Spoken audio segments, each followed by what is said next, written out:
Generally speaking, a federal case is not going to involve one instance of conduct unless it's, a robbery. That doesn't mean that every case or even most cases in federal court should go to trial, in a court where the judge is expecting a very high level of skill and experience.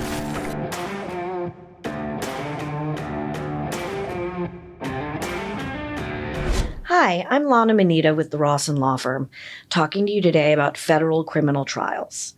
Be sure to like and comment on this video and watch more of our educational videos that cover a wide variety of topics to help you better understand a situation that either you or someone you care about has found themselves in. In truth, less than 2% of federal criminal cases go to trial. And from personal experience over 26 years, I can attest that some of those that do go to trial are only going to trial due to a lack of a solid offer from the government. For instance, in a capital case where the government has already agreed not to seek the death penalty, there usually won't be a very good plea offer, short of life without parole and cooperation. And over those 26 years of practice, I have nonetheless represented hundreds of clients charged with federal offenses and tried cases from theft of government property all the way to capital murder, and have won trials involving property crimes, narcotics offenses, and even murder. Neither I nor my colleagues here at the Rossen Law Firm shy away from trial if it is the best option for the client.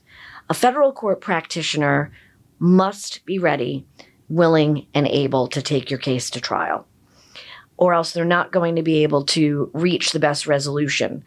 They'll fail to fully review the discovery. They'll fail to make your case for you in plea negotiations. If there's a predisposition to plead clients out, we don't do that here at the Rossen Law Firm. But now, that doesn't mean that every case or even most cases in federal court should go to trial, but counsel has to be prepared.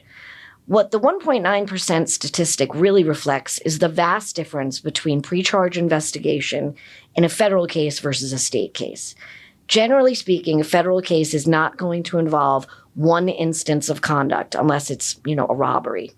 Normally, the feds are going after conduct that is conducted by numerous people or is a continuous course of conduct or a single instance that is related to a continuous course of conduct or a conspiracy, like a fraud scheme or a violent crime in furtherance of a conspiracy of some sort, or racketeering. And because federal cases target multiple individuals over longer periods of time and wind up having multiple targets of prosecution, they are highly coordinated, very well-funded, multi-jurisdictional, multi-agency cases. They often involve more than one federal agency and often more than one local law enforcement agency. So the investigation and the evidence that is gathered is substantial, very substantial. In most every case, it's going to look at first glance like the defendant had something to do with it. So only through dogged preparation, knowing what you do not know, and understanding that understanding that people are often wrongly charged, can an attorney be successful in a trial, in a court where the judge is expecting a very high level of skill and experience in order to try a case to a federal jury. So again, preparation, knowing what you don't know, and asking, was your client wrongly charged? I'm going to be covering each of these in a follow-up video. So please subscribe to our channel and watch the follow-up videos, like and comment on our videos, and call the Rossen Law Firm if you or any loved one or friend is facing criminal issues in the state courts of South Florida or the federal courts of the United States. Thank you.